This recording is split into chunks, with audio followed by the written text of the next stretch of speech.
यक्ष को यकीन था कि यही अंत है। आग धीरे धीरे अपना रौद्र रूप दिखा रही थी। आग दीवारों पर चढ़ रही थी और छत को बार बार छू रही थी।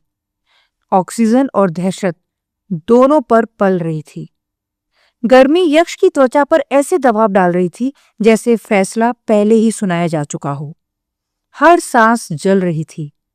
जो घेरा उसे और उसके अंदर स्थित डार्कवेल को घेरे हुए था, वो अब उसका अंत करने को तैयार लग रहा था। यदि डार्कवेल की आत्मा यक्ष के शरीर में ना होती तो यक्ष शायद उस आग के घेरे से बाहर बचकर भाग सकता था, परंतु शायद उसकी नियति तय थी। पंडित नागेंद्र ने उसकी और उसके साथ उस बुरी आत्मा डार्कवेल के अंत की गाथा लिख दी थी। आग भड़कती जा रही थी। यक्ष और उसके अंदर स्थित डार्कवेल दोनों को यकीन हो गया था कि ये उनका अंत था। पंडित नागेंद्र ने शायद इस बुरी आत्मा के बारे में सब कुछ पहले से ही जान लिया था। उन्हें शायद पता था कि कैसे इसका अंत करना है, और शायद यक्ष की मृत्यु भी अब तय ही थी, क्योंकि डार्कवेल का अंत बिना यक्ष के अंत के नहीं हो सकता था।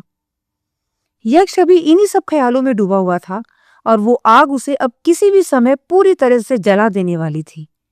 तभी अचानक एक बहुत बड़ा शोर उसे सुनाई दिया। धातु की आवाज, फोम, लपटों को चीरती हुई एक तीखी फुफकार। बहुत से लोग वहां आ गए थे। सफेद झाग आग पर टूट पड़ा, उस आग के उफान के बीच ही उसे दबोचते हुए। आग ने शालीनता से दम नहीं तोड़ा। वो घुटी, खांसी की तरह हिली और फिर धुएं में धीरे धीरे ढह गई।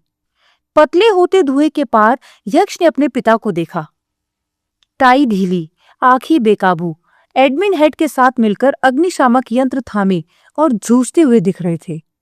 उनके पीछे फायर मार्शल पेशेवर तत्परता के साथ आगे बढ़ रहे थे, पाइप घसीटते हुए, रास्ते बंद करते हुए, अव्यवस्था पर फिर से काबू पाते हुए। उसके पिता यहां कैसे आ पहुंचे? यक्ष ने तो उन्हें बताया भी नहीं था। और वो ये फायर मार्शल को लेकर यहां कैसे आ गए? उन्हें कैसे पता कि यक्ष इस वक्त आग में जल रहा था? यक्ष को पता ही नहीं चला कि कब वो बेहोशी के आगोश में चला गया।